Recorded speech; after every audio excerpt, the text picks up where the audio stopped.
Most Americans know about Paul Revere's midnight ride, but there were many other brave messengers just like Paul, tipping off patriots to the actions of the British military. One of those riders was a 16-year-old farm girl, Sybil Ludington. On April 26, 1777, British General William Tryon led an attack on the town of Danbury, Connecticut. While his primary goal was to collect the bounty the Crown set for Colonel Henry Ludington, he took a scorched earth approach.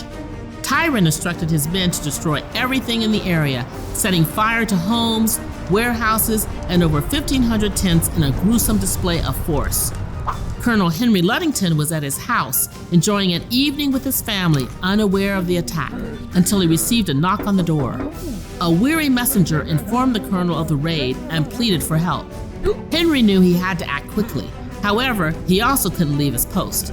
That's when his eldest daughter, Sybil, volunteered herself. This poem, written by Burton Braley, describes Henry's reaction. "You?" said the colonel and grimly smiled. "You, my daughter, you're just a child."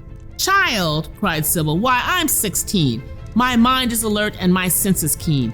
I know where the trails and roadways are, and I can gallop as fast and as far as any masculine rider can. You want a messenger? I'm your man."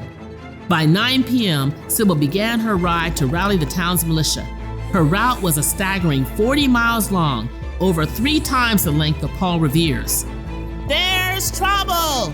she yelled as she rode through moonlit farmyards. "The British are burning Danbury. The colonel wants you right away." By the time she completed her journey and arrived back home, it was daybreak. The 421 men Sybil rallied, led by her father, drove the British back to their ships. As a symbol of strength and fortitude in the face of the revolution, Sybil's story serves as a great inspiration. However, some scholars say the ride never actually happened. Details like the horse's name and even the spelling of Sybil's name are inconsistent. In addition, the earliest mention of Sybil's ride was in 1880, 40 years after her death. Others argue the story is true, lamenting that the stories of heroic women are often the first sacrifices at the altar of history, and as such, may not have been documented properly. Regardless of whether it did or didn't happen, Sybil's tale of bravery and patriotism is one that deserves to be told. Listen, my children, and you shall hear of a lovely feminine Paul Revere, who rode an equally famous ride through a different part of the countryside, where Sybil Ludington's name recalls a ride as daring as that of Paul's. Funding for this video was made in part by a community engagement grant around the American Revolution, a film by Ken Burns, Sarah Botstein, and David Schmidt. You can stream the full film on the PBS app. We'd like to thank the following funders.